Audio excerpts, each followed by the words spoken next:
আমাদের মধ্যে অনেকেই আছেন যাদের ঠিকমতো খিদে পায় না বা খাবার দেখলেই অরুচি আসে। দীর্ঘদিন এমন চললে শরীরে পুষ্টির অভাব দেখা দেয় এবং আমরা দুর্বল হয়ে পড়ি।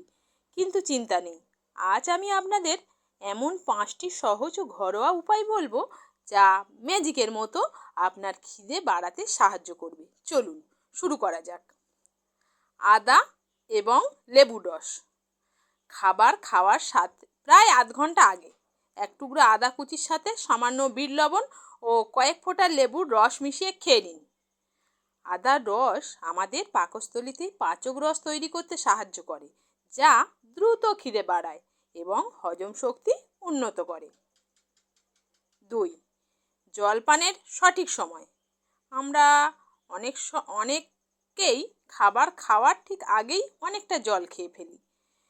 এর ফলে পেট ভর্তি লাগে, খিদে কমে যায়। নিয়ম হলো খাবার অন্তত 30 থেকে 40 মিনিট আগে এবং পরে জল খাবেন। এতে খাবার ঠিকমতো হজম হওয়ার সুযোগ পায়। 3. নিয়মিত ব্যায়াম। সারাদিন বসে কাজ করলে আমাদের শরীরে ক্যালোরি খরচ হয়, ফলে খিদেও পায় না।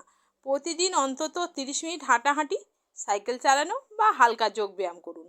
শরীর ক্লান্ত হলে প্রাকৃতিক নিয়মেই আপনার খিদে পাবে। আমলকি ও জিরা জল।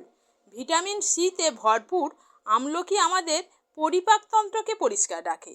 প্রতিদিন সকালে খালি পেটে আমলকি রস খেতে পারেন। এছাড়া এক গ্লাস জলে সামান্য জিরে ফুটিয়ে সেই জল ছেঁকে খেলেও মুখে রুচি ফিরতে পারে। একবারে বেশি না খেয়ে বারবার খান। যাদের খিদে কম তারা দিনে 3 বার ভারী খাবার খাওয়ার বদলে সারাদিন 5-6 বার ছোট ছোট অংশে স্মল মিল হিসেবে খাবার খান। এতে পাকস্থলীর উপরে চাপ কম পড়ে এবং আস্তে আস্তে খিদের পরিমাণও বাড়তে থাকে। বন্ধুরা, এই ছোট্ট ছোট্ট পরিবর্তনগুলো আপনাদের দৈনন্দিন জীবনে এনে দেখুন। আশা করি খুব দ্রুত ফল পাবেন। তবে যদি দীর্ঘদিন ধরে একদমই খিদে না পায়, তবে অবশ্যই চিকিৎসকের পরামর্শ নেবেন।